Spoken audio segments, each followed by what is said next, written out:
ready?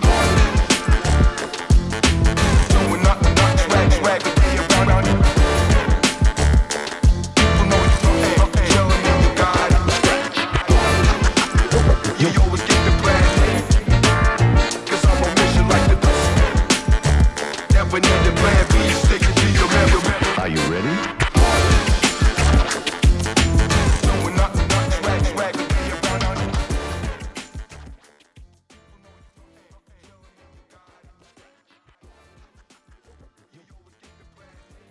चलिए start करते हैं। आज के सेशन में हम ऑर्गेनिक रिएक्शंस रिलेटेड पीवाईक्यू करेंगे, ठीक है।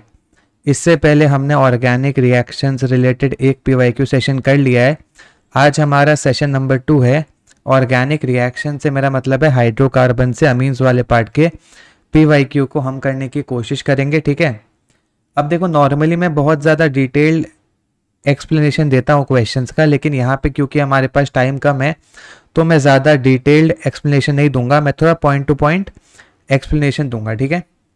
अगर आपको इस क्वेश्चंस का डिटेल्ड एक्सप्लेनेशन चाहिए आप मेरे चैनल को विजिट कर सकते हैं, ठीक है। चलिए स्टार्ट करते हैं। देखना क्वेश्चन क्या बोल रहा है हमसे। क्वेश्चन बोल रहा है इन द गिवन रिएक्शन, यहाँ पे आपके पास एक रिएक्शन गिवन है, आपके पास सबस्ट्रेट के तौर पे साइक्लोहेक्सेनॉन है, यहाँ पे आपके पास बेसिक मीडिया है, हल्का सा हीट अवेलेबल है। आपसे बोला है इस रिएक्शन का आपके पास मेजर प्रोडक्ट क्या है, पी है। आपसे पूछा है the number of pi electron present in the product P is, ठीक है। तो मैं आपको ये क्वेश्चन समझाने का कोशिश करता हूँ। बहुत ही सिंपल सा कॉन्सेप्ट है, ठीक है। कभी भी आपके पास कोई कार्बोनिल कंपाउंड हो, और कार्बोनिल कंपाउंड से मेरा मतलब क्या है, या तो आपके पास एल्डिहाइड हो या फिर आपके पास कीटोन हो, और अगर आप इस कार्बोनिल कंपाउंड का रिएक्शन कोई बेस से करवाए तो आपके पास दो ही रिएक्शन होने का पॉसिबिलिटी होता है मेनली। या तो आपका एल्डोल कंडेंसेशन होता है या तो आपका कैनिज़ाओ रिएक्शन होता है। इन दोनों में से कौन सा रिएक्शन होगा वो बेस पे भी डिपेंड करता है, वो आपके सबस्ट्रेट पे भी डिपेंड करता है, लेकिन ज़्यादा आसान होता है सबस्ट्रेट देख के पहचानना। देखो शॉर्टकट मोड क्या है ना, सबस्ट्रेट मतलब समझते हो, जो भी आपका रिएक्टेंट होता है उसे हम सबस्ट्रेट कहते हैं। तो अगर आपके सबस्ट्रेट में अल्फा हाइड्रोजन प्रेजेंट है तब तो जो हमारा रिएक्शन होगा वो हमारा एल्डोल कंडेंसेशन होगा। लेकिन अगर हमारे सबस्ट्रेट में अल्फा हाइड्रोजन एब्सेंट है तब जो हमारा रिएक्शन होता है वो हमारा कैनिज़ारो रिएक्शन होता है, ठीक है। इतना सा कॉन्सेप्ट होता है। अभी अगर यहाँ पे आप देखोगे तो हमारे पास सबस्ट्रेट के तौर पे साइक्लोहेक्सेनॉन है। अब देखो इस कंपाउंड में ये काम करेगा मेन फंक्शनल ग्रुप का।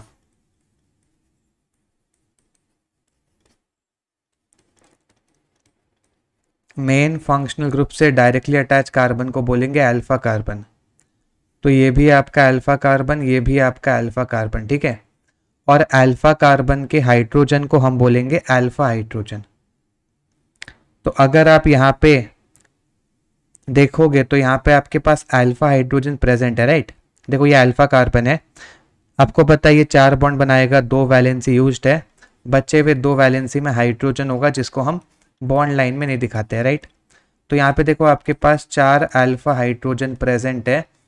इसका मतलब यहाँ पे आपके पास एल्डोल कंडेंसेशन रिएक्शन शो होगा। अब देखो एल्डोल कंडेंसेशन रिएक्शन में आपको क्या करना होता है, 2 मॉलिक्यूल लेके उसमें से पानी को बाहर करना होता है। और जब आप पानी को बाहर करते हो आपको ध्यान रखना होता है कि जो आप हाइड्रोजन निकालोगे वो आपके पास अल्फा हाइड्रोजन होना चाहिए, जो आप ऑक्सीजन बाहर निकालोगे वो आपके पास कार्बोनिल ग्रुप का होना चाहिए, राइट। फॉर एग्जाम्पल देखो मैं 2 यूनिट को ऐसे लिखता हूँ, राइट। तो जो ऑक्सीजन बाहर निकालोगे वो कार्बोनिल ग्रुप का होना चाहिए, जो हाइड्रोजन बाहर निकालोगे वो आपके पास अल्फा हाइड्रोजन होना चाहिए। यहाँ से पानी को बाहर कर दो। तो ऐसा करने से आपके पास यहाँ पे प्रोडक्ट क्या आएगा, ये आपके पास प्रोडक्ट आ जाएगा, राइट। और मैंने आपको बोला था एल्डोल कंडेंसेशन का प्रोडक्ट हमेशा रेजोनेंस करता है। अब देखो आपको यहाँ पे number of pi electron count करना है, आपको दिख रहा है, देखो यहाँ पे एक बॉन्ड सिग्मा होगा, एक बॉन्ड पाई होगा, है ना। मैं दिखाऊं क्या, जैसे मानो ये सिग्मा है, दूसरा पाई होगा, ये सिग्मा है, दूसरा पाई होगा, तो यहाँ पे आपके पास 2 पाई बॉन्ड प्रेजेंट है आपके मेजर प्रोडक्ट में। अब देखो एक पाई बॉन्ड में 2 पाई इलेक्ट्रॉन होते हैं, 2 पाई बॉन्ड में 4 पाई इलेक्ट्रॉन होंगे। आपसे पूछा है number of pi electron in the product, तो आपके पास आंसर क्या हो जाएगा 4। देखो क्वेश्चन क्या बोल रहा है हमसे, correct structure of gamma methyl cyclohexane carbaldehydes, है ना। यहाँ पे आपको 4 कंपाउंड गिवन होने चाहिए, हालांकि पता नहीं क्यों यहाँ पे 3 ही गिवन है, शायद मैं 4th कंपाउंड को कॉपी करना भूल गया हूँगा, है ना। कोई बात नहीं, हम यहाँ पे कॉन्सेप्ट समझ लेंगे। तो आपसे बोला है बताओ ये जो आपको 4 कंपाउंड गिवन है उनमें से कौन सा आपका करेक्ट स्ट्रक्चर है गामा मिथाइल साइक्लोहेक्सेन कार्बल्डिहाइड का, ठीक है। नाम क्या गिवन है आपको, गामा मिथाइल साइक्लोहेक्सेन कार्बल्डिहाइड। अब देखो नाम से स्ट्रक्चर कैसे बनाते, तरीका आता है क्या आपको।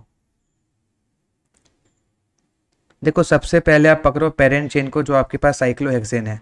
साइक्लो मतलब साइक्लिक कंपाउंड होगा, हेक्स मतलब 6 कार्बन का रिंग होगा, एन मतलब सिंगल बॉन्ड होगा, तो 6 कार्बन का सिंगल बॉन्ड वाला रिंग बना दिया। कार्बल्डिहाइड का मतलब क्या हुआ, देखो एल्डिहाइड का मतलब आपके पास एल्डिहाइड ग्रुप होगा।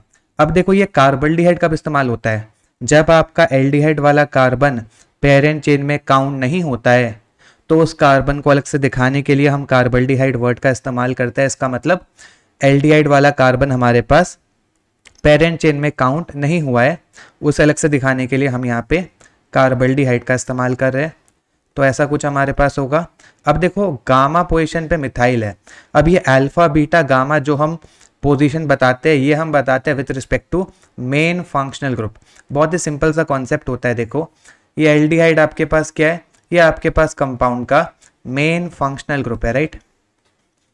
तो जो भी कार्बन आपका मेन फंक्शनल ग्रुप से डायरेक्टली अटैच होता है उसे बोलते हैं अल्फा कार्बन, बाजू वाले को बोलते हैं बीटा कार्बन, उसके बाद वाले को बोलते हैं गामा कार्बन।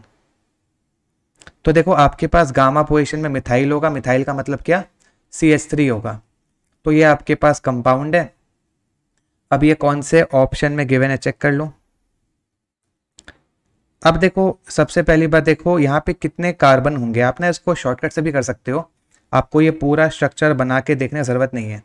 देखो यहाँ पे आपको समझ आना चाहिए, मिथाइल का मतलब 1 कार्बन का फील आ रहा है, हेक्स का मतलब 6 कार्बन का फील आ रहा है, और क्योंकि आपका एल्डिहाइड वाला कार्बन पेरेंट चेन में काउंट नहीं हुआ है तो यहाँ से 1 कार्बन का फील आ रहा है। टोटल आपके पास 8 कार्बन होंगे, गिन लो यार। यहाँ देखो ए में देखोगे 6 कार्बन 7 कार्बन 8 कार्बन, ये हो सकता है शायद सही। बी में देखो 6 कार्बन 7 कार्बन 8 कार्बन 9 कार्बन, गलत है यार ये। यहाँ पे देखो 8 कार्बन। अब आप पोजीशन चेक कर लो, तो आपके पास गामा पोजीशन पे कहाँ पे लगा है, ये देखो MFG, ये अल्फा, ये बीटा, ये गामा, तो option A is the answer. समझ आ गया होगा आपको क्वेश्चन का कॉन्सेप्ट। देखना क्वेश्चन क्या बोल रहा है, the structure A in the given reaction is, ठीक है। ये आपके पास सबस्ट्रेट है, आपने यहाँ पे बेस डाला है, आपने यहाँ पे ये कंपाउंड डाला है, आपके पास यहाँ पे मेजर प्रोडक्ट में ए बना, ठीक है। अब देखो इस पर्टिकुलर क्वेश्चन में ना बहुत सारे मासूम बच्चे कंफ्यूज हो सकते हैं। वो क्या बोलेंगे कि भाई साहब आपने ही तो बताया था।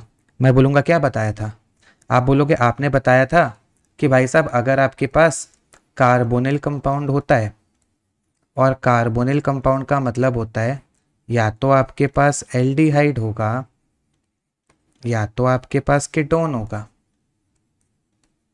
तो अगर आपके पास कार्बोनिल कंपाउंड है या तो एल्डिहाइड या तो कीटोन, अगर आप यहाँ पे बेस का प्रेजेंस रखोगे और हल्का सा हीट करोगे तो यहाँ पे आपके पास 2 ही रिएक्शन होता है यार, या तो आपका होता है एल्डोल कंडेंसेशन या तो आपके पास होता है कैनिज़ारो रिएक्शन, राइट। यही कॉन्सेप्ट होता है हमारे पास। तो आप बोलोगे आपने तो ऐसा कुछ बताया था। अब आप बोलोगे अगर आप यहाँ पे सबस्ट्रेट को देखोगे तो सबस्ट्रेट आपके पास क्या है, कीटोन है। आप बोलोगे कीटोन में आपका कार्बोनिल ग्रुप काम करेगा मेन फंक्शनल ग्रुप का, तो ये अल्फा कार्बन अल्फा कार्बन के पास 3 हाइड्रोजन है, तो आप क्या बोलोगे, यहाँ पे अल्फा हाइड्रोजन प्रेजेंट है, इसका मतलब यहाँ पे एल्डोल कंडेंसेशन होगा, ये आपका आंसर होगा। लेकिन देखो इस क्वेश्चन में हमारे पास एल्डोल कंडेंसेशन नहीं होगा। अब आप बोलोगे ऐसा क्यों यार, मैं बोलूँगा ध्यान सुनो यार, बहुत सिंपल सा कॉन्सेप्ट है। सबसे पहली बात, एल्डोल कंडेंसेशन होने के लिए आपके पास बेस के साथ हल्का हीट भी अवेलेबल होना चाहिए। चलो अगर हीट की बात को हम नहीं भी ध्यान दें तो आपको समझना पड़ेगा, आपको ना थोड़ा प्रोडक्ट देख के या ऑप्शन देख के आंसर देना पड़ता है ऑर्गेनिक केमिस्ट्री में स्पेशली, ठीक है। आपको क्या पता है, कभी भी आपके पास एल्डोल कंडेंसेशन होता है तो जो आपके पास एल्डोल कंडेंसेशन का प्रोडक्ट होता है, जो आपके पास एल्डोल कंडेंसेशन का प्रोडक्ट होता है वो आपके पास रेजोनेंस करता है। क्या आपके पास यहाँ पे कोई भी प्रोडक्ट रेजोनेंस कर रहा है, नहीं कर रहा है। अगली बात देखो, एल्डोल कंडेंसेशन में हमारे पास केवल कार्बोनिल कंपाउंड होता है, साथ में बेस होता है। लेकिन यहाँ पे देखो हमारे पास ये एक और कंपाउंड भी अवेलेबल है, समझ आ रहा है ना। तो यहाँ पे हमारे पास एल्डोल कंडेंसेशन नहीं होगा, क्या होगा, और यहाँ पे हमारे पास अल्फा पोजीशन पे अल्काइलेशन होगा, ठीक है। अगर आपको ये रिएक्शन नहीं भी पता है, बेसिक रिएक्शन मैकेनिज्म से काम हो जाएगा। देखो मैंने आपको बोला था कि देखो जब आपके पास कंपाउंड में अल्फा हाइड्रोजन प्रेजेंट होता है, तब जब आप इसके ऊपर डालते हो कोई भी बेस जैसे कि NaOH, तो ये क्या करता है, आपको OH माइनस देता है। अब देखो ये ना यहाँ पे दो टाइप का बिहेवियर शो कर सकता है। क्यों, क्योंकि देखो यहाँ पे दो चीज़ें हैं। एक तो देखो आपका अल्फा हाइड्रोजन यहाँ पे एसिडिक होता है, क्योंकि आपका अल्फा हाइड्रोजन यहाँ पे एसिडिक होता है, तो एक हो सकता है कि आपका OH minus as a base काम करे और आपके पास यहाँ पे एसिड बेस रिएक्शन हो।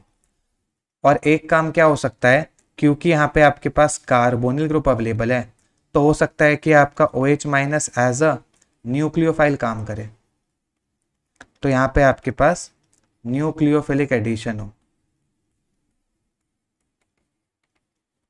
ठीक है। इतना सा कॉन्सेप्ट है। अब देखो इन दोनों में से कौन सा होगा, आपको पता है एसिड बेस रिएक्शन बहुत फास्ट होता है, तो एसिड बेस रिएक्शन होगा। अच्छा कोई मासूम बच्चा मुझसे पूछेगा मुझे कैसे पता कि अल्फा हाइड्रोजन एसिडिक होता है, मैं बोलूँगा आपने क्या पढ़ा है कि कोई चीज़ एसिडिक है कि नहीं, कैसे पता लगाएंगे। आप एक काम करो, आपको जिस भी प्रोटॉन का एसिडिटी देखना है आप उसका करस्पॉन्डिंग कंजुगेट बेस बनाओ। कैसे बनाओगे, कंजुगेट बेस बनाएंगे H+ को निकाल के। फॉर एग्जाम्पल ये हमारा अल्फा हाइड्रोजन है, मुझे इसका एसिडिक स्ट्रेंथ को देखना है, मैं क्या करूँगा, इसका कंजुगेट बेस बनाऊंगा।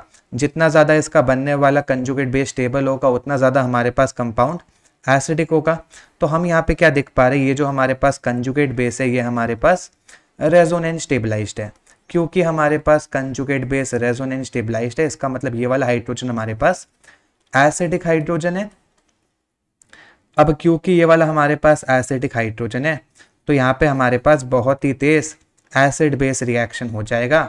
जैसे आप इसके ऊपर NaOH डालोगे, आपको पता है यहाँ से आपके पास OH माइनस आएगा जो कि बिहेव कर सकता है एज अ बेस, जो कि बिहेव कर सकता है एज अ न्यूक्लियोफाइल, लेकिन यहाँ पे आपका एज अ बेस बिहेव करेगा क्योंकि आपका एसिड बेस रिएक्शन बहुत ज़्यादा फास्ट होता है। जब ये OH माइनस आके एसिडिक H को एब्स्ट्रैक्ट करेगा, बॉन्ड के इलेक्ट्रॉन खुल के कार्बन के ऊपर आ जाएंगे, तो यहाँ पे आपके पास कार्बनाइन का फॉर्मेशन होगा, राइट, जो कि रेजोनेंस स्टेबलाइज्ड है।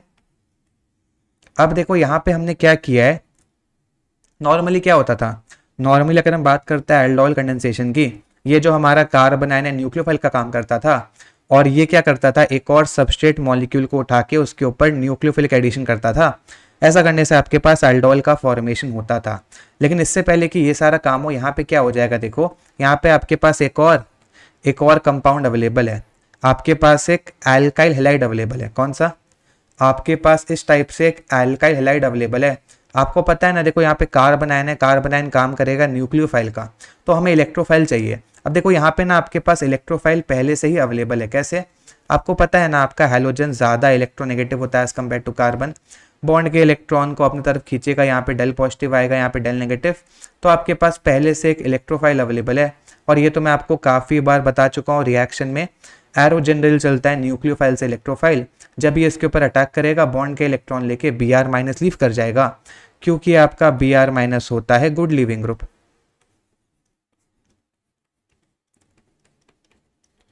कितने कार्बन थे यहाँ पे? 2 कार्बन थे ना, तो 1 कार्बन 2 कार्बन, ठीक है। और आपका Br माइनस लीव कर जाएगा क्योंकि आपका Br माइनस होता है गुड लीविंग ग्रुप, राइट। समझ आ गया? तो ऐसा कुछ रिएक्शन आपके पास होगा तो आपके पास क्या बनेगा? क्या आपको साफ साफ दिख रहा है आपके पास ऑप्शन? कौन सा ऑप्शन है ये वाला ऑप्शन बनेगा, ये ऑप्शन सी है ना। मेरे ख्याल से कॉन्सेप्ट समझ आ गया होगा, वो बेसिक सा कॉन्सेप्ट है। देखना क्वेश्चन क्या बोल रहा है, which reactant will give the following alcohol on reaction with 1 mole of phenyl magnesium bromide followed by acidic hydrolysis, ठीक है। देखो यहाँ पे आपको अल्कोहल गिवन है, क्वेश्चन क्या पूछ रहा है मैं आपको समझा देता हूँ। आपके पास ना 4 रिएक्टेंट गिवन है, आपसे पूछा है कौन से केस में जब आप इन कंपाउंड्स का रिएक्शन करवाओगे 1 मोल फिनाइल मैग्नीशियम ब्रोमाइड से, तो आपके पास यहाँ पे क्या मिलेगा? तो आपके पास यहाँ पे ये वाला अल्कोहल मिलेगा। और यहाँ पे आप चाहो तो रिएक्शन के बीच में एसिडिक हाइड्रोलिसिस करा सकते हो, जो कि बेसिकली आपके प्रोटिक वर्कअप का काम करेगा। इन शॉर्ट आपसे ये पूछा है ना कि आपके पास यहाँ पे कोई भी कंपाउंड एक्स है, आप इसका रिएक्शन कराओगे फिनाइल मैग्नीशियम ब्रोमाइड से, तो ऐसा करने से यहाँ पे आपके पास ये वाला अल्कोहल बनना चाहिए, राइट। कौन सा अल्कोहल? ये जो आपको सामने दिख रहा है। लेकिन आपके पास कंडीशन क्या है? बहुत सिंपल सा कंडीशन है कि आपको ना कंपाउंड एक्स का रिएक्शन 1 ही मोल ग्रिग्नार्ड रिएजेंट से कराना है। सबसे पहली बात आपको समझ आना चाहिए, जो आपके पास PHMgBr है, ये है क्या आपके पास? ग्रिग्नार्ड रिएजेंट है। और ग्रिग्नार्ड रिएजेंट का काम क्या होता है? न्यूक्लियोफाइल का जनरेशन। तो ये आपके न्यूक्लियोफाइल का जनरेशन करेगा, इतना सा कॉन्सेप्ट है। अगर आपके पास ग्रिग्नार्ड रिएजेंट ArMgX होता है तो उस केस में आपका न्यूक्लियोफाइल क्या होता है? Ar माइनस, ये आपका न्यूक्लियोफाइल होता है, राइट। तो जब आपका ग्रिग्नार्ड रिएजेंट PHMgBr है, फिनाइल मैग्नीशियम ब्रोमाइड, तब आपका न्यूक्लियोफाइल क्या हो जाएगा? PH minus, right. ये बात आपको समझ आ गई? तो आपके पास यहाँ पे न्यूक्लियोफाइल PH माइनस है। अब देखो एक चीज समझो, सबसे इंपॉर्टेंट बात यहाँ पे हम चाहते हैं ना जो हमारा अल्कोहल बने वो तब बने जब हमारा 1 मोल ग्रिग्नार्ड रिएजेंट रिएक्ट कर रहे हैं। तो अगर आप यहाँ पे थोड़ा सा कॉमन सेंस लगाओ ना तो आपका काफी काम आसान हो सकता है, ठीक है। आप चाहते हो कि कंपाउंड एक्स से 1 मोल ग्रिग्नार्ड रिएजेंट रिएक्ट करे और उसके बाद आपके पास ये वाला अल्कोहल बने, ठीक है। हमने बात किया कि ग्रिग्नार्ड रिएजेंट हमारे पास PH माइनस न्यूक्लियोफाइल का जनरेशन करेगा। अब देखो जो हमारे पास अल्कोहल है उसमें हमारे पास यहाँ पे 2 फिनाइल ग्रुप है। तो अगर मैं यहाँ पे कंपाउंड एक्स का रिएक्शन 1 ही मोल ग्रिग्नार्ड रिएजेंट से कराऊंगा तो मेरे पास अल्कोहल में 2 फिनाइल ग्रुप कब आएगा? चलो 1 फिनाइल ग्रुप तो आपके पास ग्रिग्नार्ड रिएजेंट से आ जा रहा है, लेकिन दूसरा फिनाइल ग्रुप कहाँ से आएगा? तो ये पक्का से होना चाहिए कि आपका दूसरा फिनाइल ग्रुप इस कंपाउंड एक्स में प्रेजेंट होना चाहिए, है ना, है कि नहीं? आपका दूसरा फिनाइल ग्रुप कंपाउंड एक्स में प्रेजेंट होना चाहिए। तो जो आपके पास ऑप्शन ए है, जहाँ पे आपके पास रिएक्टेंट में या फिर कह सकते हो सबस्ट्रेट में फिनाइल ग्रुप प्रेजेंट नहीं है, वो तो कभी भी आपका आंसर नहीं हो पाएगा। तो आपका आंसर होगा BCD में से कोई एक, ठीक है।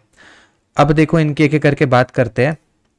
हालांकि अभी भी आप आंसर डायरेक्टली निकाल सकते हो, लेकिन चलो मैं आपको थोड़ा कॉन्सेप्ट बताना चाहूंगा, है ना। जैसे देखो अगर मैं बी की बात करता हूं तो ये PHC ट्रिपल बॉन्ड N है ना, ऐसा कुछ है हमारे पास। इसका रिएक्शन होगा PHMgBr से। अब देखो ग्रिग्नार्ड रिएजेंट का काम होता है न्यूक्लियोफाइल का जनरेशन, तो यहाँ से हमारा न्यूक्लियोफाइल होगा PH माइनस।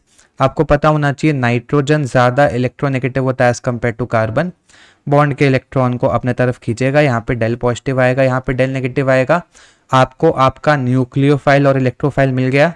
रिएक्शन में एरो चलता है न्यूक्लियोफाइल से इलेक्ट्रोफाइल, ऐसा करने से पाई बॉन्ड के इलेक्ट्रॉन खुल के नाइट्रोजन के ऊपर आ जाएंगे। तो ये पीएच आएगा, ये सी आएगा, यहाँ पीएच आएगा क्योंकि अटैक किया, डबल बॉन्ड एन आएगा, बॉन्ड के इलेक्ट्रॉन खुल के नाइट्रोजन के ऊपर है, इसके ऊपर नेगेटिव चार्ज आएगा, यहाँ पे आपके पास MgBr पॉजिटिव आएगा। ठीक है, उसके बाद जाके आप इसका एसिडिक हाइड्रोलिसिस कराओगे। देखो जब भी आपके पास एसिडिक हाइड्रोलिसिस होता है ना, तो आपके कार्बन नाइट्रोजन के बीच का बॉन्ड आसानी से टूट जाता है। ठीक है, तो आपको ये बॉन्ड को तोड़ना है। अब देखो शॉर्टकट क्या है ना, सुनो, बहुत सिंपल शॉर्टकट है। नाइट्रोजन ज़्यादा इलेक्ट्रोनेगेटिव है कार्बन से, तो कार्बन के ऊपर डेल पॉजिटिव है, नाइट्रोजन के ऊपर डेल नेगेटिव है। जब आप यहाँ पे पानी को जोड़ोगे ना, तो आपको सिंपली क्या करना है, ऑक्सीजन देना है उसको जिसके ऊपर डेल पॉजिटिव हो, हाइड्रोजन देना है उसको जिसके ऊपर डेल नेगेटिव हो। तो कार्बन के ऊपर डेल पॉजिटिव इसको ऑक्सीजन देंगे, और नाइट्रोजन के ऊपर डेल नेगेटिव इसको हाइड्रोजन देंगे। तो यहाँ से आपको अपना प्रोडक्ट दिख जाएगा। देखो लेफ्ट वाले पार्ट से क्या बनेगा, देखो PHC, इसको मिला ऑक्सीजन मतलब डबल बॉन्ड हो, और यहाँ पे आपके पास आ जाएगा PH, और यहाँ से आपका साइड प्रोडक्ट क्या बनेगा, NH2 माइनस MgBr पॉजिटिव। ठीक है, आगे जाके इसका वापस आपके पास क्या होता है, हाइड्रोलिसिस होता है। तो वापस आपके नाइट्रोजन और मैग्नीशियम के बीच में इलेक्ट्रोनेगेटिविटी का डिफरेंस होता है। ठीक है, तो नाइट्रोजन के ऊपर क्या होता है, डेल नेगेटिव, मैग्नीशियम के ऊपर क्या होता है, डेल पॉजिटिव। तो आपका नाइट्रोजन यहाँ से H पॉजिटिव लेके NH3 बन जाता है, और आपका मैग्नीशियम यहाँ से OH माइनस लेके ये बना लेता है। हालांकि आपको बाय प्रोडक्ट से मतलब नहीं है। यहाँ पे अगर मैं 1 मोल ग्रिग्नार्ड रिएजेंट से रिएक्शन कराऊं, तो आपके पास ये वाला अल्कोहल नहीं बनेगा। ठीक है, तो ये तो आपके पास गलत हो गया। अब देखो अगर मैं बात करता हूँ सी की, सी में आपको दिख रहा है हमारे पास एस्टर है, हमारे पास फिनाइल एसीटेट है, राइट। तो हमारे पास क्या है, फिनाइल एसीटेट। इसका रिएक्शन मैं कराऊंगा ग्रिग्नार्ड रिएजेंट से। इसका काम होता है न्यूक्लियोफाइल का जनरेशन, यहाँ से आपका न्यूक्लियोफाइल आएगा PH माइनस, राइट। अब देखो आपका ऑक्सीजन ज़्यादा electronegative as compare to carbon, bond के इलेक्ट्रॉन को अपने तरफ खींचेगा, डेल नेगेटिव डेल पॉजिटिव। यहाँ से देखो आपके पास PH माइनस आएगा, काम करेगा न्यूक्लियोफाइल का, ये आपका इलेक्ट्रोफाइल है। रिएक्शन में एरो चलेगा न्यूक्लियोफाइल से इलेक्ट्रोफाइल, ऐसा करने से पाई बॉन्ड के इलेक्ट्रॉन खुल के ऑक्सीजन के ऊपर आ जाएंगे, है ना। O पे नेगेटिव आएगा, यहाँ PH है, यहाँ OPH है। अब देखो मैंने आपको बताया था जब भी आपके पास ऐसा कोई सिस्टम बनता है ना, और यहाँ पे आपके पास गुड लीविंग ग्रुप होता है। एक चीज़ सुनो यार, नॉर्मली मैं बहुत डिटेल एक्सप्लेनेशन देता हूँ। नॉर्मली क्या होता है ना, मेरे चैनल पे जाके देखोगे, मेरा PYQ वीडियो होता है आधे घंटे का, उसमें मैं 3 क्वेश्चन को काफ़ी डिटेल में समझाता हूँ, है ना। लेकिन यहाँ पे इस पैटर्न से मुझे चलने को नहीं कहा गया है। मुझे कहा गया है कि भाई साहब आपने थ्योरी ऑलरेडी पढ़ा दी है क्रैश कोर्स में, तो PYQ में जल्दी जल्दी ज़्यादा क्वेश्चन कराने पर फोकस करो, ठीक है। तो मैं आपको वही कहना चाहता हूँ कि ये सब चीज़ें जो मैं आपको जल्दी जल्दी बता दे रहा हूँ अभी, ये मैं इसलिए जल्दी बता रहा हूँ क्योंकि ये सबको मैंने थ्योरी में बहुत बार डिस्कस किया है। तो मैं आपको बोलूँगा केवल PYQ लेक्चर नहीं देखने, अगर आपका पढ़ा हुआ है ना, फिर भी आप स्टार्टिंग से कोर्स को देखना, काफ़ी कम टाइम में बहुत कुछ रिवाइज हो जाएगा, राइट। तो देखो आपका OPH जो होगा काम करेगा गुड लिविंग ग्रुप का, ठीक है। आपका इन जनरल क्या होता है, सुनो, इन जनरल आपका यहाँ पे ORO या फिर OARO, जहाँ पे R का मतलब होता है एल्काइल ग्रुप या AR का मतलब होता है अराइल ग्रुप, ये दोनों ही आपके पास काम करते हैं गुड लिविंग ग्रुप का। देखो गुड लिविंग ग्रुप क्या होता है, कोई भी स्पीशीज जो आपका निकलने के बाद स्टेबलाइज हो जाए उसे बोलेंगे गुड लिविंग ग्रुप, ठीक है। तो जब आपका OPH लीव करेगा तो बॉन्ड के इलेक्ट्रॉन को लेके OPH माइनस के फॉर्म में लीव करेगा, और OPH माइनस का मतलब क्या हो गया, फिनॉक्साइड आयन, है कि नहीं। अब देखो ना, जब आपका यहाँ से मानो आपका OPH है, ठीक है, जब वो लीव करेगा तो वो OPH माइनस के फॉर्म में लीव करेगा, और ये होता क्या है, ध्यान से देखोगे तो ये आपके पास फिन ऑक्साइड आयन है, और ये स्टेबल है ना। कैसे स्टेबल है, ये आपका रेजोनेंस स्टेबलाइज्ड है ना, तो ये काफ़ी ज़्यादा स्टेबल होता है, इसीलिए ये काम करता है गुड लिविंग ग्रुप का। ये समझ आना चाहिए आपको, ठीक है। तो क्योंकि यहाँ पे आपके पास गुड लिविंग ग्रुप है, ऐसे केस में क्या होता है कि ये नेगेटिव अंदर आएगा, बॉन्ड के इलेक्ट्रॉन लेके लीव कर जाएगा, क्योंकि हमारे पास गुड लिविंग ग्रुप अवेलेबल था। तो ऐसा करने से आपके पास क्या होगा, CH3 C डबल बॉन्ड हो PH। समझ आया आपको? तो आपके पास यहाँ पे एसिटोफिनोन आ जाएगा, राइट। तो यहाँ पे भी आपके पास 1 मोल ग्रिग्नार्ड रिएजेंट से रिएक्शन के बाद नहीं बनेगा अल्कोहल। तो इसका मतलब आपका आंसर डी होगा। हम देख भी लेते हैं।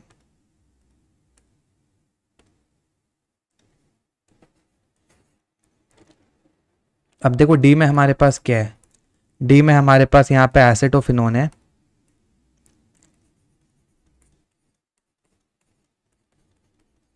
इसका रिएक्शन आप कराओगे फिनाइल मैग्नीशियम ब्रोमाइड से, ठीक है।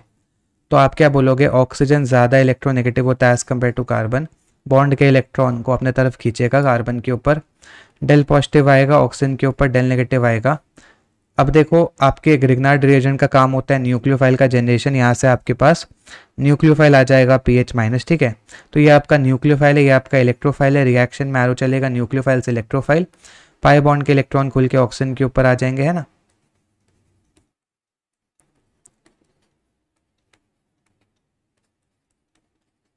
अब देखो यहाँ पे चेक करो, क्या हमारे पास पहले वाला केस बन रहा है। देखो पहले वाले केस में क्या था, जब हमारे पास ऐसा टेट्राहेड्रल इंटरमीडिएट बना था, वहां पे हमारे पास कार्बन के साथ गुड लीविंग ग्रुप लगा हुआ था। तो ऐसे में क्या होता था, नेगेटिव अंदर आता था, गुड लीविंग ग्रुप बॉन्ड के इलेक्ट्रॉन लेके बाहर हो जाता था। लेकिन यहाँ पे ऐसा कुछ केस नहीं है। तो यहाँ पे सिंपली क्या होगा, हमारा एसिडिक हाइड्रोलिसिस हो जाएगा, प्रोटिक वर्कअप हो जाएगा, राइट। तो ऐसा करने से क्या बनेगा, देखो पीएच सी पीएच, यहाँ मिथाइल। अब देखो प्रोटिक वर्कअप में क्या होता है, ओ नेगेटिव H प्लस ले लेगा, OH बन जाएगा। तो आपका रिक्वायर्ड अल्कोहल बन गया। इसका मतलब डी इज द आंसर। और ये ना आप शॉर्टकट मोड में भी कर सकते थे यार, बहुत आसान था। कैसे कि देखो अगर आपके पास कभी भी नाइट्राइल होता है, तो नाइट्राइल मतलब समझते हो ना, जहाँ पे साइनाइड ग्रुप आपके पास होता है। अगर आप नाइट्राइल का रिएक्शन कराते हो 1 मोल ग्रिग्नार्ड रिएजेंट से, तो सबसे पहले आपके पास क्या बनता है, सबसे पहले तो आपके पास कार्बोनिल कंपाउंड बनेगा ना, या तो एल्डिहाइड या तो कीटोन।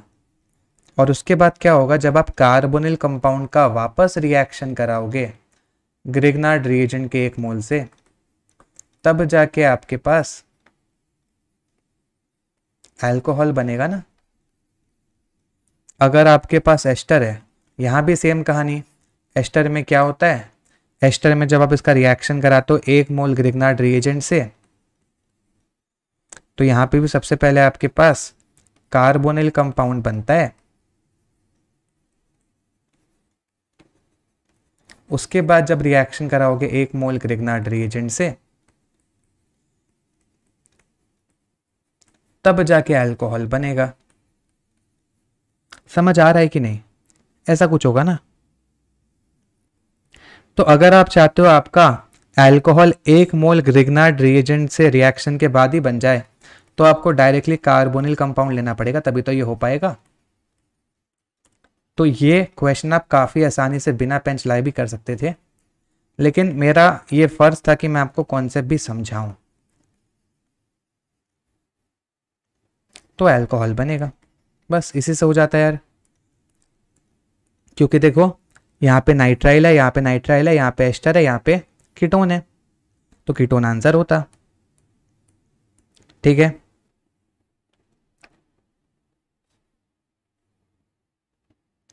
देखना क्वेश्चन क्या बोल रहा है। What is the major product of the following reaction. यहाँ पे आपके पास एक कार्बोनिल कंपाउंड अवेलेबल है, जो कि आपको दिख रहा है एल्डिहाइड है। यहाँ पे बेसिक मीडिया है, ठीक है। और यहाँ पे आपके पास प्रोटिक वर्कअप है, मतलब कि वाटर है, राइट। अब आपसे पूछा है इस रिएक्शन का प्रोडक्ट क्या बनेगा, सही है, यह पूछा है आपसे। अब एक चीज़ देखो, मैं आपको समझाता हूँ। मैंने क्या बोला है आपको कि आपके पास कभी भी कार्बोनिल कंपाउंड हो और आपके पास यहाँ पे अल्फा हाइड्रोजन प्रेजेंट हो, तो यहाँ पे क्या होता है, यहाँ पे आपके पास बेस डालने पे एल्डोल कंडेंसेशन होता है। लेकिन एक चीज़ समझो, एल्डोल कंडेंसेशन में हमारे पास 2 स्टेप होते हैं। कौन से 2 स्टेप? पहला स्टेप हमारे पास होता है फॉर्मेशन ऑफ एल्डोल, और सेकेंड स्टेप होता है कंडेंसेशन। लेकिन ये कंडेंसेशन के लिए ना आपको हल्का सा हीट रिक्वायर्ड होता है। लेकिन अगर आप यहाँ पे बहुत ही ध्यान से देखोगे तो यहाँ पे हमारे पास कार्बोनिल कंपाउंड तो है और हमारे पास प्रेजेंस ऑफ अल्फा हाइड्रोजन भी है, लेकिन अगर आप देखोगे बहुत ही ध्यान से तो यहाँ पे हमारे पास हीट अवेलेबल नहीं है। तो यहाँ पे आप फॉर्मेशन ऑफ एल्डोल तो करोगे लेकिन आप कंडेंसेशन नहीं करोगे, आप कंडेंसेशन नहीं करोगे। तो आप फॉर्मेशन ऑफ एल्डोल कैसे करेंगे? शॉर्टकट तो नहीं आता, कोई बात नहीं, मैकेनिज्म यूज कर लो यार। कॉन्सेप्ट आता है तो कोई टेंशन नहीं है, ठीक है, इस बहाने मैकेनिज्म भी सीख जाओगे, है ना। अब देखो ये कार्बोनिल कंपाउंड है, यहाँ पे हमारे पास बेसिक मीडिया है, ठीक है।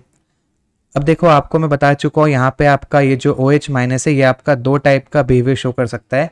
या तो ये बिहेव करेगा as a base and show करेगा एसिड बेस रिएक्शन, या तो ये बिहेव करेगा एज अ न्यूक्लियोफाइल शो करेगा न्यूक्लियोफिलिक एडिशन रिएक्शन, ठीक है। अब देखो सबसे ज़्यादा तेज आपका एसिड बेस रिएक्शन होता है, इसलिए अगर यहाँ पे एसिडिक हाइड्रोजन का प्रेजेंस हुआ तो यहाँ पे हमेशा एसिड बेस रिएक्शन होगा, ठीक है। आपको पता है अल्फा हाइड्रोजन क्या होता है? एसिडिक। ये कार्बन का 3 बॉन्ड सेटिस्फाइड है, 1 बॉन्ड फ्री है, इसका मतलब फ्री वैलेंसी में क्या होगा? हाइड्रोजन, इसका मतलब अल्फा हाइड्रोजन प्रेजेंट है जो कि एसिडिक है। तो आपका OH माइनस क्या करेगा? अल्फा हाइड्रोजन को आके एब्स्ट्रैक्ट करेगा। ऐसा करने से बॉन्ड के इलेक्ट्रॉन खुल के कार्बन के ऊपर आ जाएंगे, राइट।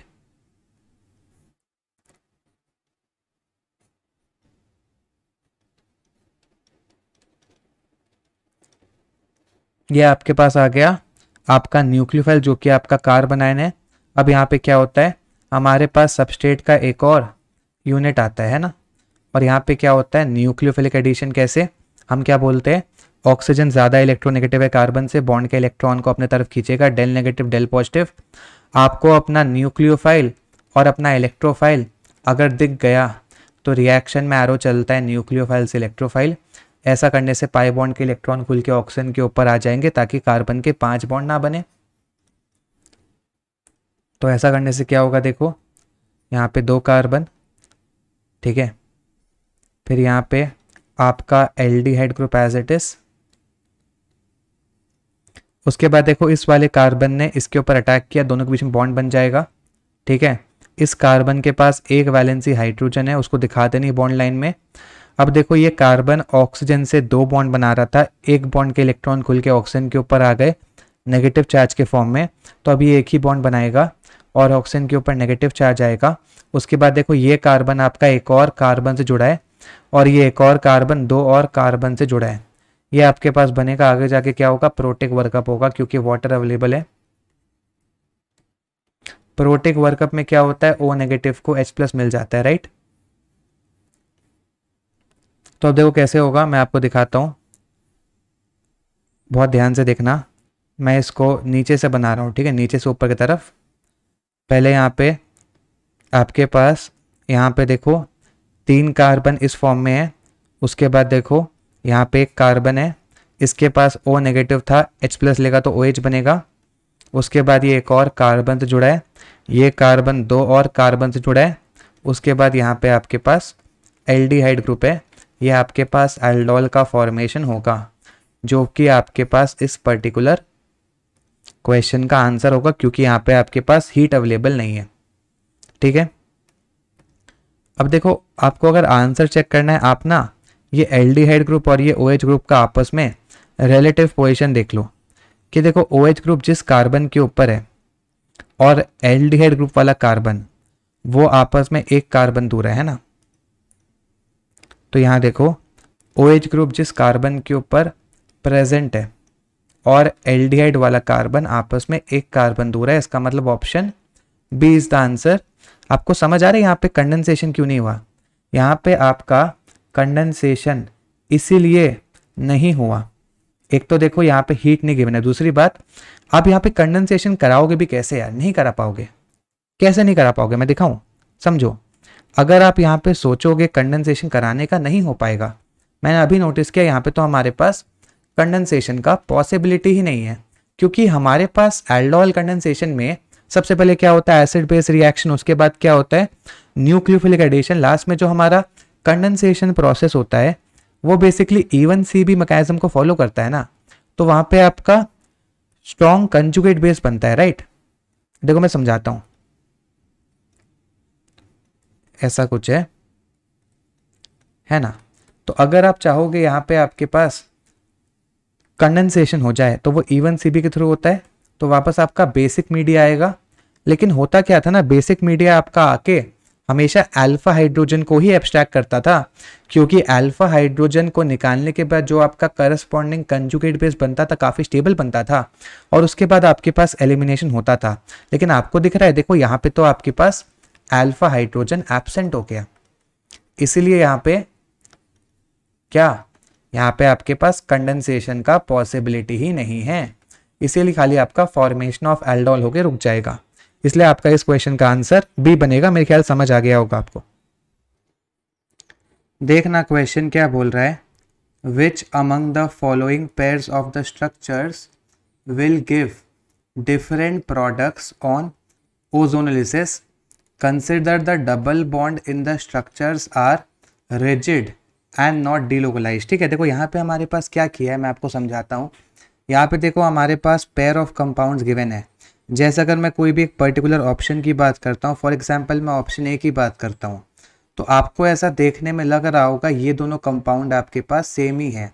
लेकिन अगर आप देखोगे ये दोनों कंपाउंड आपके पास सेम नहीं है, बल्कि एक दूसरे के रेजोनेटिंग स्ट्रक्चर है, क्योंकि दोनों में आपके पास पाई बॉन्ड के पोजीशन में डिफरेंस है। बेसिकली हुआ क्या है, यहाँ पे पाई बॉन्ड्स का इस प्रकार शिफ्टिंग हुआ है, मतलब यहाँ पे आपका रेजोनेंस हुआ है, तो ये दोनों आपस में रेजोनेटिंग स्ट्रक्चर है। अब क्वेश्चन क्या बोल रहा है, मान लो कि आपके पाई बॉन्ड रिजिड है, मतलब कि फिक्स्ड है। वैसे तो आपको पता है कि आपके बेंजीन रिंग में क्या होता है, पाई बॉन्ड के इलेक्ट्रॉन डीलोकलाइज होते हैं ना। लेकिन क्वेश्चन क्या बोल रहा है, मान लो ऐसा नहीं हो रहा है, मान लो आपके पाई बॉन्ड के इलेक्ट्रॉन फिक्स्ड है, मतलब कि मान लो आपका पाई बॉन्ड रिजिड है, वो मूव नहीं कर सकता। अगर आपने ऐसा मान लिया तो उस पर्टिकुलर केस में आप क्या बोलोगे, दोनों स्ट्रक्चर जो आपको गिवन है कोई भी पर्टिकुलर ऑप्शन में, दोनों अलग अलग है। नॉर्मली हम दोनों स्ट्रक्चर को एक ही कहते हैं, क्योंकि नॉर्मली हम मानते हैं कि हमारा पाई बॉन्ड का इलेक्ट्रॉन डीलोकलाइज हो सकता है। लेकिन क्वेश्चन ने क्या बोल दिया, आपको पाई बॉन्ड का इलेक्ट्रॉन डीलोकलाइज नहीं हो सकता, ऐसा मानना है, ऐसा अज्यूम करना है। तो उस अजम्पशन के अकॉर्डिंग हमारा दोनों स्ट्रक्चर अलग अलग हो जाएगा। तो हमसे क्या बोल रहा है, हम यहाँ पे दोनों स्ट्रक्चर का ओजोनलिसिस रिएक्शन परफॉर्म कराएंगे। कौन सा मेंशन नहीं किया है, आपको पता है दो टाइप का होता है, ऑक्सीडेटिव भी होता है, रिडक्टिव भी होता है। कुछ मेंशन नहीं किया हो तो बाय डिफॉल्ट हमेशा रिडक्टिव कराना चाहिए। तो यहाँ पे आपको रिडक्टिव ओजोनलिसिस रिएक्शन परफॉर्म कराना है और देखना है कौन से केस में आपका दोनों पेयर ऑफ कंपाउंड्स का सेम प्रोडक्ट आएगा। ठीक है, देखते हैं इसको आराम से। जैसे कि फॉर एग्जाम्पल सबसे पहले अगर मैं बात करता हूँ ऑप्शन ए के बारे में, है ना, तो बहुत ध्यान से देखना। यहाँ मिथाइल ग्रुप है, यहाँ मिथाइल ग्रुप है, ये हमारा पहला कंपाउंड है।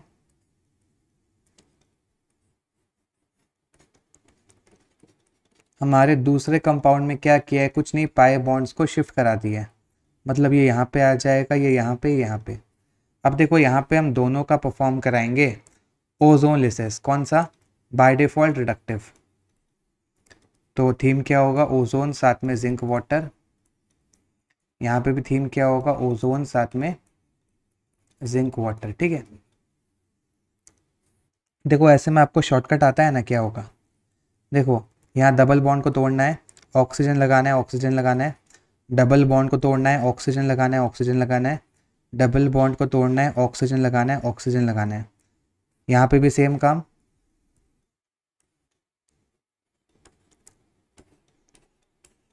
देखो ऐसा करने से आपके पास प्रोडक्ट क्या बनेगा, सबसे पहले हम फर्स्ट वाले को देखते हैं, राइट। तो देखो यहाँ पे दो कार्बन है और देखो दोनों में क्या होगा, डबल बॉन्ड हो, डबल बॉन्ड हो, और यहाँ पे हाइड्रोजन, यहाँ पे हाइड्रोजन, है ना।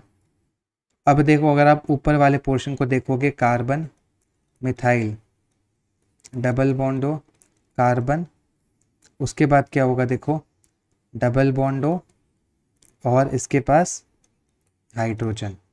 अगर आप नीचे वाले को देखोगे सेम है ऊपर वाले जैसा, देखो यहाँ से देखो कार्बन डबल बॉन्ड हो, यहाँ हाइड्रोजन होगा, उसके अलावा कार्बन डबल बॉन्डो मिथाइल होगा।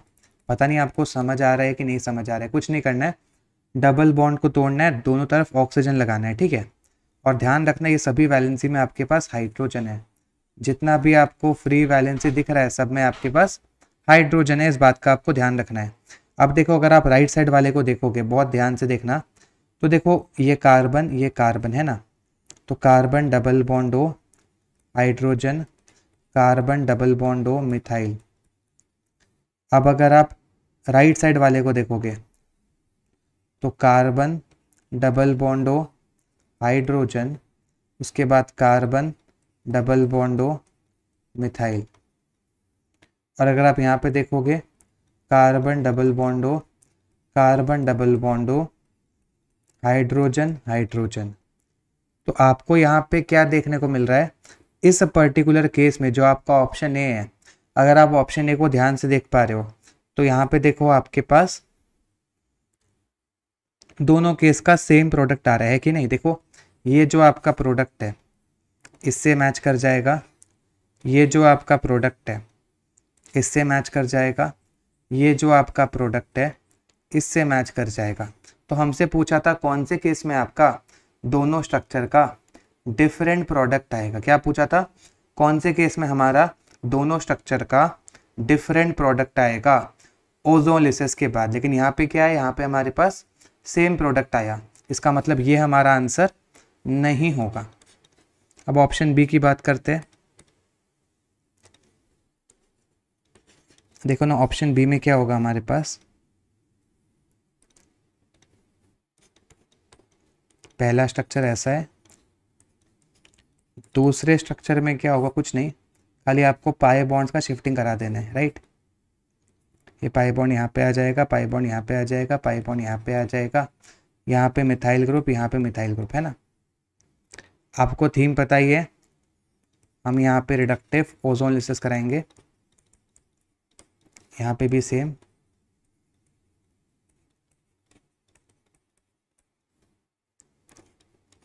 ऑक्सीजन ऑक्सीजन ऑक्सीजन ऑक्सीजन, है ना, डबल बॉन्ड को तोड़ना है, दोनों तरफ ऑक्सीजन दे देना है, शॉर्टकट है, इससे काम हो जाता है आपका, ठीक है। अब देखो अगर आप पहले वाले को देखोगे, देखो ये ऊपर वाले पोर्शन से क्या बन रहा है आपका, कार्बन के पास मिथाइल है, डबल बॉन्ड हो, कार्बन डबल बॉन्ड हो, इसके पास हाइड्रोजन। देखो ये बॉटम राइट वाले पोर्शन से क्या बन रहा है आपका, कार्बन डबल बॉन्ड हो, इसके पास हाइड्रोजन है, कार्बन डबल बॉन्ड हो, फिर मिथाइल। और देखो लेफ्ट वाले पोर्शन से क्या बन रहा है आपका, लेफ्ट वाले पोर्शन से बन रहा है कार्बन डबल बॉन्ड हो, कार्बन डबल बॉन्ड हो, हाइड्रोजन हाइड्रोजन, है ना। अब देखो ये सेकंड वाले को देखो, ऊपर वाले से क्या बन रहा है, कार्बन डबल बॉन्ड हो हाइड्रोजन, कार्बन डबल बॉन्ड हो मिथाइल। देखो बॉटम लेफ्ट वाले पोर्शन से क्या बन रहा है, कार्बन डबल बॉन्ड हो, फिर हाइड्रोजन, उसके बाद कार्बन डबल बॉन्ड हो, फिर मिथाइल। और देखो बॉटम राइट वाले पोर्शन से क्या बन रहा है, यहाँ पे बनेगा कार्बन डबल बॉन्ड हो, कार्बन डबल बॉन्ड हो, हाइड्रोजन हाइड्रोजन, है ना। अगेन आपको दिख रहा है प्रोडक्ट्स मैच कर रहा है ना, ये प्रोडक्ट इस प्रोडक्ट से मैच कर रहा है, ये जो आपका प्रोडक्ट है वो इस प्रोडक्ट से मैच कर रहा है, और ये जो आपका प्रोडक्ट है वो इस प्रोडक्ट से मैच कर रहा है। ये बात आपको समझ आ रही है अच्छे से। हमसे पूछा है कौन से केस में दोनों का अलग अलग प्रोडक्ट बनेगा, ये भी आंसर नहीं है, ठीक है। ऑप्शन सी को देखेंगे हम। अब देखो ऑप्शन सी में हमारे पास क्या होगा, बहुत ध्यान से देखना, पाई बॉन्ड्स का पोजीशन क्या है, सारा उसी का गेम है, बहुत आसान है यार ये सब, खाली करके देखना है और कुछ नहीं।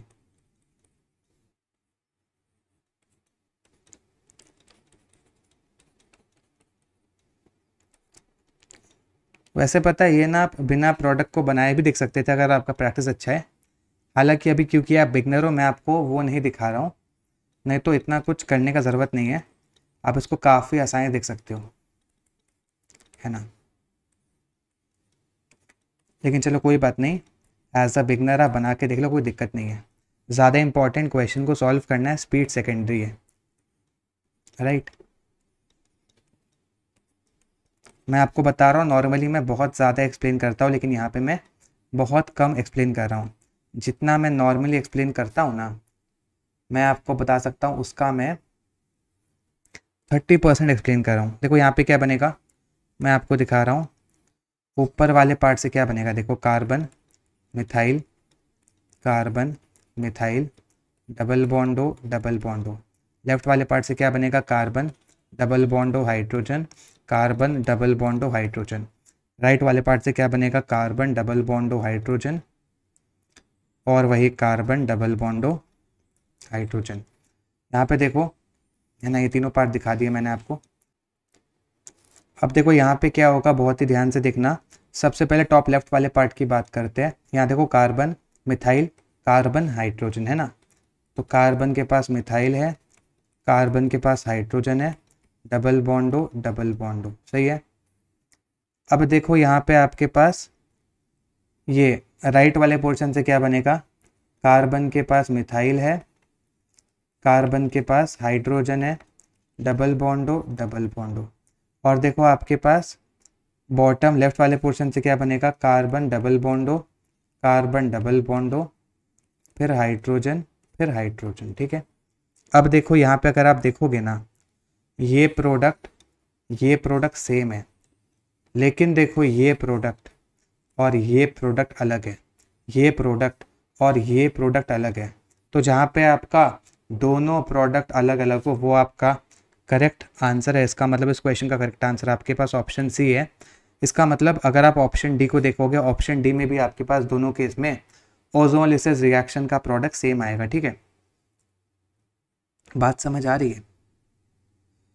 अब देखो मैंने आपको कहा था ना, ये क्वेश्चन काफ़ी आसान है, काफ़ी ओरल है। देखो ओरल कैसे, मैं आपको हल्का समझाने का कोशिश करता हूँ, पता नहीं आप समझ पाओ कि नहीं। देखो अगर आप ऑप्शन ए को देखो, बी को देखो, सी को देखो, डी को देखो, ठीक है। अगर आप यहाँ पे समझो, हमारे पास ओजोलिसिस रिएक्शन में होता क्या है, डबल बॉन्ड ब्रेक होता है, ठीक है। और हम क्या करते हैं, दोनों साइड ऑक्सीजन डाल देते हैं, राइट। ये शॉर्टकट मोड है। अब देखो जहाँ पे आपका मिथाइल ग्रुप, देखो यहाँ पे सारा परेशान नहीं हो रहा है बिकॉज ऑफ मिथाइल ग्रुप, है ना, बिकॉज ऑफ सब्स्टिट्यूएंट।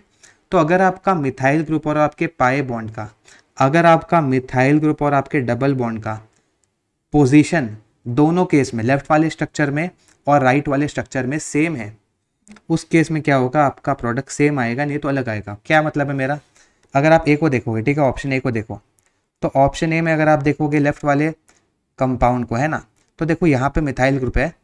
अब जिस कार्बन से मिथाइल जुड़ा है, जिस कार्बन से मिथाइल जुड़ा है, वो जिस कार्बन से डबल बॉन्ड बना रहा है उसके पास हाइड्रोजन है।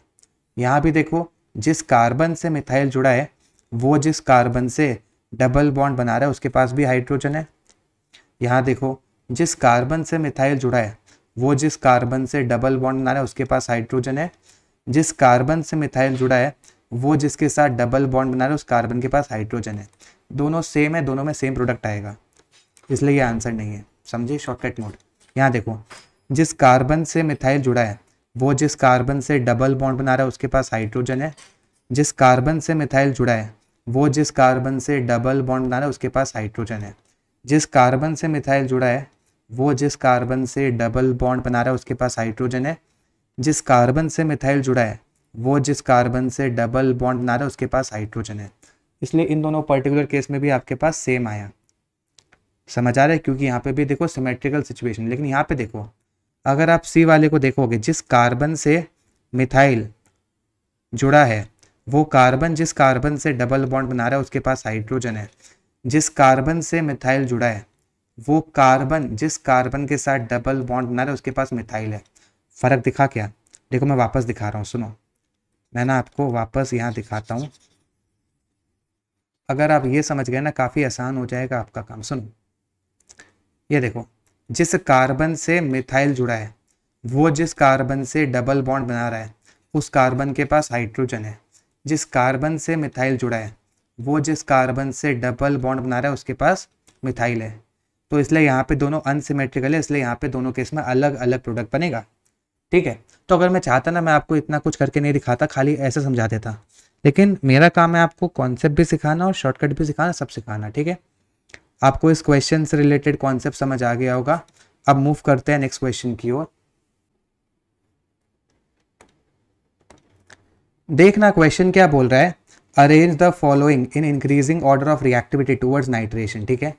यहाँ पे आपको कुछ कंपाउंड्स गिवन है, आपको अरेंज करना है in increasing order of reactivity towards nitration. देखो सबसे पहली बात ना, जो आपके पास नाइट्रेशन होता है वो आपका कौन सा टाइप का रिएक्शन होता है, बेसिकली वो आपका इलेक्ट्रोफिलिक एरोमेटिक सब्स्टिट्यूशन होता है। इलेक्ट्रोफिलिक एरोमेटिक सब्स्टिट्यूशन होता है, ठीक है। इसमें देखो होता क्या है, मैं आपको समझा रहा हूँ। हमारे पास एक एरोमेटिक सिस्टम होता है जो कि काम करता है न्यूक्लियोफाइल का। इसके ऊपर आप डालते हो generally mixture of acid concept, मतलब कि कंसनट्रेटेड नाइट्रिक एसिड साथ में कंसनट्रेटेड सल्फ्यूरिक एसिड, ये थी मिलके आपका NO2 पॉजिटिव इलेक्ट्रोफाइल का जनरेशन करता है, ठीक है। तो ये आपका न्यूक्लियोफाइल, ये आपका इलेक्ट्रोफाइल, और यहाँ पे क्या होता है, रिएक्शन में एरो चलता है न्यूक्लियोफाइल से इलेक्ट्रोफाइल, तो आपके पास प्रोडक्ट में नाइट्रोबेंजीन बनता है, ठीक है। तो इस रिएक्शन का जो आपके पास रिएक्टिविटी होगा वो डिपेंड करेगा इस बात पे कि आपका बेंजीन रिंग का न्यूक्लियोफिलिसिटी कितना है। अगर मैं आपको आसान भाषा में समझाऊं तो जितना ज़्यादा हमारे बेंजीन रिंग के ऊपर इलेक्ट्रॉन डेंसिटी होगा, जितना ज़्यादा हमारे बेंजीन रिंग के ऊपर इलेक्ट्रॉन डेंसिटी होगा, उतना ज़्यादा चाहत होगा उसका इलेक्ट्रॉन को डोनेट करने का। जितना ज़्यादा चाहत होगा उसका इलेक्ट्रॉन को डोनेट करने का, उतना ज़्यादा रिएक्टिविटी होगा टुवर्ड्स दिस रिएक्शन, ठीक है। तो अब देखो यहाँ पे दो चीज़ होता है, सुनो। हमारे पास बेंजीन रिंग है, ठीक है, और इसके ऊपर ग्रुप G लगा है। अगर ये जो हमारा ग्रुप G है, अगर वो इलेक्ट्रॉन रिलीजिंग ग्रुप है, मतलब कि दिखाता है +M या फिर +H या फिर +I, तो ये क्या करेगा, ये हमारे इलेक्ट्रॉन की डेंसिटी को बढ़ाएगा। क्या कहा मैंने, अगर हमारे बेंजीन रिंग के ऊपर जो ग्रुप G लगा है वो हमारा इलेक्ट्रॉन रिलीजिंग ग्रुप है, इसका मतलब या तो ये +M इफेक्ट दिखाता है, या तो ये +H इफेक्ट दिखाता है, या तो ये +I इफेक्ट दिखाता है। उन तीनों केस में क्या होगा, ये हमारे बेंजीन रिंग के ऊपर इलेक्ट्रॉन डेंसिटी को इंक्रीज करेगा। और क्योंकि ये बेंजीन रिंग के ऊपर इलेक्ट्रॉन डेंसिटी को इंक्रीज करेगा, इसका मतलब बेंजीन रिंग के न्यूक्लियोफिलिसिटी को इंक्रीज करेगा। और अगर ये हमारा बेंजीन रिंग के न्यूक्लियोफिलिसिटी को इंक्रीज करेगा, तो ये जो हमारा रिएक्शन है इलेक्ट्रोफिलिक एरोमेटिक सब्स्टिट्यूशन रिएक्शन, इसके लिए हमारे कंपाउंड का जो रेट है, जो रिएक्टिविटी है, वो इंक्रीज कर जाएगा, ठीक है। समझ आ रहा है। लेकिन देखो अगर हमारे पास बेंजीन रिंग के ऊपर कोई भी इलेक्ट्रॉन विथड्रॉइंग ग्रुप लगा है, तो अगर हमारे बेंजीन रिंग के ऊपर इलेक्ट्रॉन विथड्रॉइंग ग्रुप लगा है, इसका मतलब वो -M इफेक्ट दिखाता है, -H इफेक्ट दिखाता है, -I इफेक्ट दिखाता है। उस केस में क्या होगा, वो बेंजीन रिंग के ऊपर इलेक्ट्रॉन डेंसिटी को डिक्रीज करेगा। अगर वो बेंजीन रिंग के ऊपर इलेक्ट्रॉन डेंसिटी को डिक्रीज करेगा, अगर वो हमारा ग्रुप बेंजीन रिंग के ऊपर इलेक्ट्रॉन डेंसिटी को डिक्रीज करेगा, तो उस पर्टिकुलर केस में क्या होगा, उस पर्टिकुलर केस में हमारा बेंजीन रिंग का जो न्यूक्लियोफिलिसिटी है, जो इलेक्ट्रॉन डोनेट करने का टेंडेंसी है, वो डिक्रीज करेगा। उस पर्टिकुलर केस में क्या होगा, हमारा इलेक्ट्रोफिलिक एरोमेटिक सब्स्टिट्यूशन रिएक्शन के लिए इस कंपाउंड का रिएक्टिविटी कम हो जाएगा। इन शॉर्ट मतलब क्या है ना, जब आप बेंजीन रिंग के ऊपर कोई भी इलेक्ट्रॉन रिलीजिंग ग्रुप लगाओगे, तो इलेक्ट्रॉन रिलीजिंग ग्रुप क्या करेगा, बेंजीन रिंग का न्यूक्लियोफिलिसिटी को इंक्रीज करेगा, जिस वजह से क्या होगा, आपका reactivity towards electrophilic aromatic substitution reaction increase करेगा। और जब आप बेंजीन रिंग के ऊपर कोई भी इलेक्ट्रॉन विथड्रॉइंग ग्रुप को लगाओगे, तो उस पर्टिकुलर केस में क्या होगा, आपके बेंजीन रिंग का न्यूक्लियोफिलिसिटी डिक्रीज करेगा। और उस पर्टिकुलर केस में क्या होगा, आपके कंपाउंड का reactivity towards electrophilic aromatic substitution reaction decrease करेगा। पूरा कॉन्सेप्ट समझ आ गया। बस यही आपको देखना है यार। देखो आपके पास पहला क्या है, पैराजाइलिन। जाइलिन का मतलब क्या होता है, जब आपके पास बेंजीन रिंग के ऊपर 2 मिथाइल ग्रुप होता है, उसका मतलब जाइलिन होता है। पैराजाइलिन का मतलब है, इसका मतलब दोनों मिथाइल ग्रुप एक दूसरे के रिस्पेक्ट में पैरा पोजीशन पे होंगे। अगला आपके पास है ब्रोमोबेंजीन, मतलब बेंजीन के ऊपर ब्रोमो ग्रुप होगा, है ना। अगला है मेसिटिलीन। अब देखो मेसिटिलीन आपके पास क्या होता है, यहाँ पे बेंजीन रिंग के ऊपर 3 मिथाइल ग्रुप होगा, तीनों एक दूसरे के मेटा पोजीशन पे होगा, ठीक है। उसके अलावा देखो यहाँ पे आपके पास क्या है, नाइट्रोबेंजीन। नाइट्रोबेंजीन मतलब क्या है, बेंजीन के ऊपर नाइट्रो ग्रुप। और देखो लास्ट आपके पास क्या है, बेंजीन, ठीक है। अब देखो ये जो हमारा मिथाइल ग्रुप है, ये हमारा प्लस एच इफेक्ट दिखाता है, प्लस आई इफेक्ट दिखाता है। ज़्यादा डोमिनेंट कौन होता है, ज़्यादा डोमिनेंट हमारे पास प्लस एच इफेक्ट होता है। तो यहाँ पे हमारे पास दो दो प्लस एच इफेक्ट दिख रहा है, जो कि हमारे पास इलेक्ट्रॉन रिलीजिंग इफेक्ट होता है। इसका मतलब ये हमारे पास इलेक्ट्रॉन रिलीजिंग ग्रुप का काम करेगा। इसका मतलब ये बेंजीन रिंग के ऊपर न्यूक्लियोफिलिसिटी को इंक्रीज कर देगा। यहाँ पे दो दो इलेक्ट्रॉन रिलीजिंग ग्रुप है, ठीक है। देखो जो आपके पास ब्रोमीन होता है वो आपके पास माइनस आई भी दिखाता है और प्लस एम भी दिखाता है, लेकिन देखो हैलोजन का स्पेशल केस होता है जहाँ पे आपका माइनस आई ज़्यादा डोमिनेंट होता है as compare to plus M. इसका मतलब ये माइनस आई दिखाएगा, इसका मतलब ये इलेक्ट्रॉन विद्रॉइंग ग्रुप है। अब देखो मिथाइल दिखाता है प्लस एच इफेक्ट, और क्या दिखाता है, और दिखाता है प्लस आई इफेक्ट, है ना। लेकिन ज़्यादा डोमिनेटिंग कौन होता है, प्लस एच इफेक्ट। यहाँ पे 3 प्लस एच इफेक्ट है, इसका मतलब इलेक्ट्रॉन रिलीजिंग ग्रुप का काम करेगा। यहाँ पे 3 इलेक्ट्रॉन रिलीजिंग ग्रुप है, राइट। यहाँ पे 2 इलेक्ट्रॉन रिलीजिंग ग्रुप है। नाइट्रो आपका माइनस एम दिखाता है, इलेक्ट्रॉन विद्रॉइंग ग्रुप, और नॉर्मल बेंजीन में नो इफेक्ट। अब आपको क्या पता है, आपको अभी समझाया। अगर आपको देखना है reactivity towards electrophilic aromatic substitution reaction, सबसे ज़्यादा होगा जब हमारे बेंजीन रिंग के ऊपर कोई इलेक्ट्रॉन रिलीजिंग ग्रुप होगा, उसके बाद होगा नॉर्मल बेंजीन रिंग का, और सबसे कम होगा जब हमारे बेंजीन रिंग के ऊपर कोई इलेक्ट्रॉन विथड्रॉइंग ग्रुप होगा। ये समझ आया आपको। तो देखो सबसे ज़्यादा किसका होगा, देखो आपको दिख रहा है इलेक्ट्रॉन रिलीजिंग ग्रुप आपके पास 2 केस में है ना। कौन से इसको नाम दे देते हैं। तो देखो इलेक्ट्रॉन रिलीजिंग ग्रुप आपके पास ए में है और सी में है, लेकिन ज़्यादा इलेक्ट्रॉन रिलीजिंग इफेक्ट कहाँ पे है, क्योंकि आपके पास सी में इलेक्ट्रॉन रिलीजिंग ग्रुप ज़्यादा है। इसका मतलब सी में आपके पास इलेक्ट्रॉन रिलीजिंग इफेक्ट ज़्यादा है। तो जितना ज़्यादा इलेक्ट्रॉन रिलीजिंग इफेक्ट उतना ज़्यादा reactivity towards electrophilic aromatic substitution. सबसे ज़्यादा रिएक्टिविटी होगा सी का, उसके बाद हमारे पास होगा ए का, क्योंकि दोनों में क्या है, इलेक्ट्रॉन रिलीजिंग ग्रुप, लेकिन सी में इलेक्ट्रॉन रिलीजिंग इफेक्ट थोड़ा ज़्यादा है। उसके बाद देखो क्या होगा आपके पास, यहाँ पे आएगा नॉर्मल बेंजीन, इसका मतलब ई आएगा। अब देखो अगर आप देखोगे बी और डी दोनों में आपके पास इलेक्ट्रॉन विद्रॉइंग इफेक्ट है, लेकिन जहाँ पे इलेक्ट्रॉन विद्रॉइंग इफेक्ट कम होगा वहाँ पे आपका रिएक्टिविटी ज़्यादा होगा। देखो ब्रोमीन आपका दिखाता है electron withdrawing nature because of minus I, और नाइट्रो ग्रुप दिखाता है electron withdrawing nature because of minus M. आपको पता है मेसोमेरिक इफेक्ट ज़्यादा डोमिनेंट होता है as compare to inductive effect. इसका मतलब ज़्यादा इलेक्ट्रॉन विद्रॉइंग इफेक्ट होगा डी में और कम इलेक्ट्रॉन विद्रॉइंग इफेक्ट होगा बी में। अगर बी में इलेक्ट्रॉन विद्रॉइंग इफेक्ट कम है तो रिएक्टिविटी ज़्यादा है।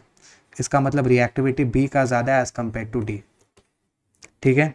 हमसे यहाँ पे क्या पूछा, रिएक्टिविटी का इंक्रीजिंग ऑर्डर पूछा है ना,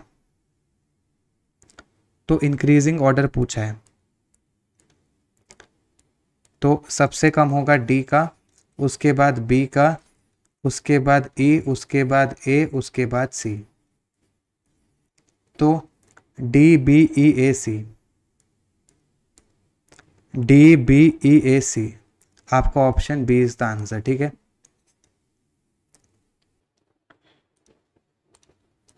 देखना क्वेश्चन क्या बोल रहा है, major product B of the following sequence of reactions, ठीक है। ये आपके पास सबस्ट्रेट है, आपने इसका रिएक्शन कराया ब्रोमीन से इन प्रेजेंस ऑफ मिथेनॉल, ऐसा करने से कंपाउंड ए बना। उसके बाद रिएक्शन करवाया HI से, आपके पास कंपाउंड बी बना, जो कि आपके पास रिएक्शन का मेजर प्रोडक्ट है। आपसे कंपाउंड बी का स्ट्रक्चर पूछा है, मैं आपको क्वेश्चन का सल्यूशन बता देता हूँ, ठीक है। देखो यहाँ पे CH3 है, यहाँ पे C है, यहाँ पे CH3 है, यहाँ पे डबल बॉन्ड है, यहाँ पे C है और यहाँ पे CH3 है, ठीक है। देखो सबसे पहले आप यहाँ पे डालोगे Br2 ओवर CH3OH है ना, मतलब bromine in presence of methanol.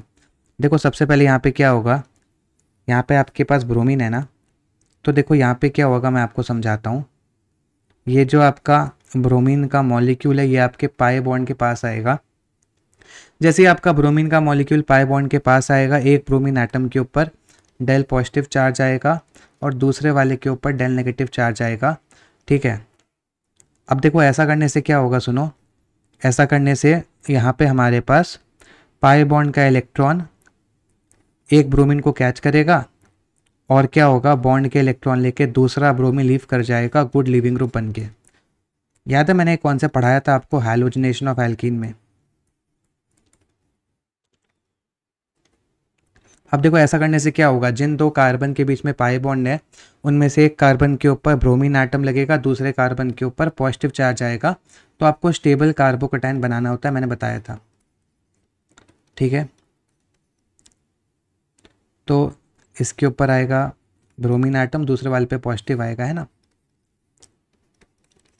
अब देखो आपको पता है आपके ब्रोमीन एटम के पास लोन पेयर होता है, मतलब काम कर सकता है न्यूक्लियोफाइल का, और सराउंडिंग वाले कार्बन एटम के पास पॉजिटिव चार्ज है, मतलब काम करेगा इलेक्ट्रोफाइल का। रिएक्शन में एरो चलता है न्यूक्लियोफाइल से इलेक्ट्रोफाइल। ऐसा करने से आपके पास क्या बनेगा, देखो कुछ ऐसा कंपाउंड बनेगा, राइट।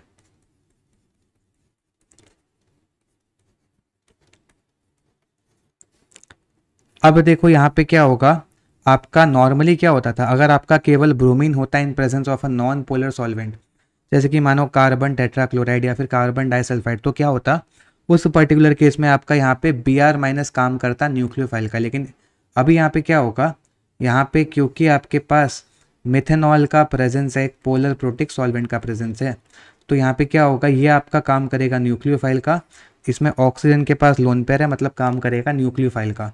अब देखो ऐसे में क्या होता है, मैंने आपको बोला था जब आपके पास अनसिमेट्रिकल केस हो और यहाँ पे 3 मेंबर रिंग जैसा कुछ बन रहा हो और यहाँ पे आपके हेटेरो एटम के ऊपर पॉजिटिव चार्ज हो, तो आपका अटैक होगा मोर स्टेबल कार्बोकैटायन के ऊपर। इसका मतलब अटैक आपका यहाँ पे होगा इसके ऊपर, और बॉन्ड के इलेक्ट्रॉन से ब्रोमीन के ऊपर का पॉजिटिव चार्ज खत्म हो जाएगा।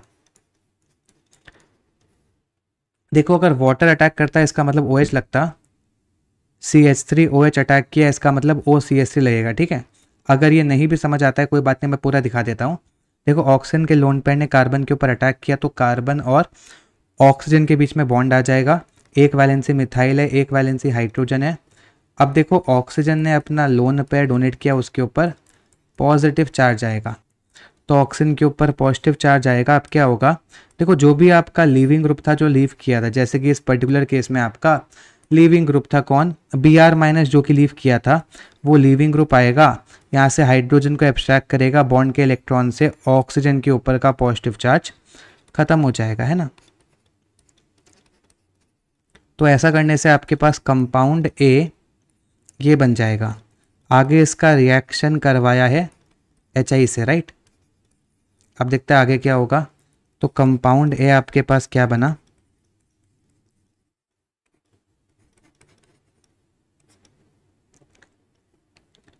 ठीक है।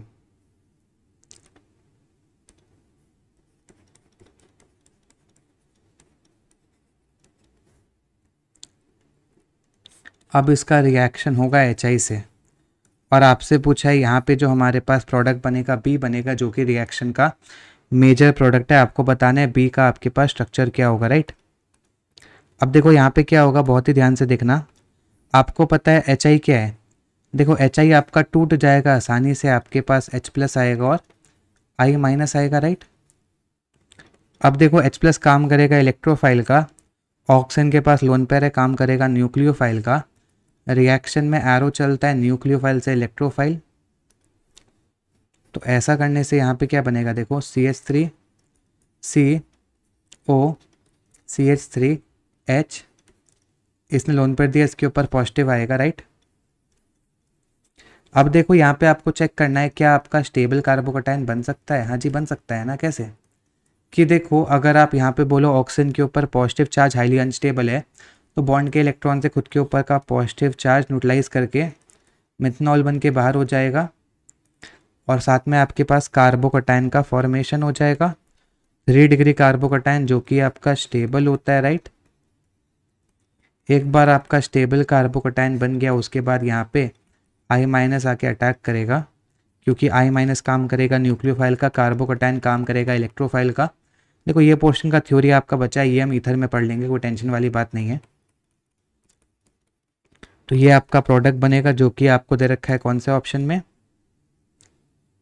जो कि आपको दे रखा है कौन से ऑप्शन में, राइट, आपको ऑप्शन बी में दे रखा है, सही है। तो देखो आज की वीडियो में इतने क्वेश्चन करेंगे, बाकी क्वेश्चंस को अपकमिंग वीडियो में कवर करेंगे।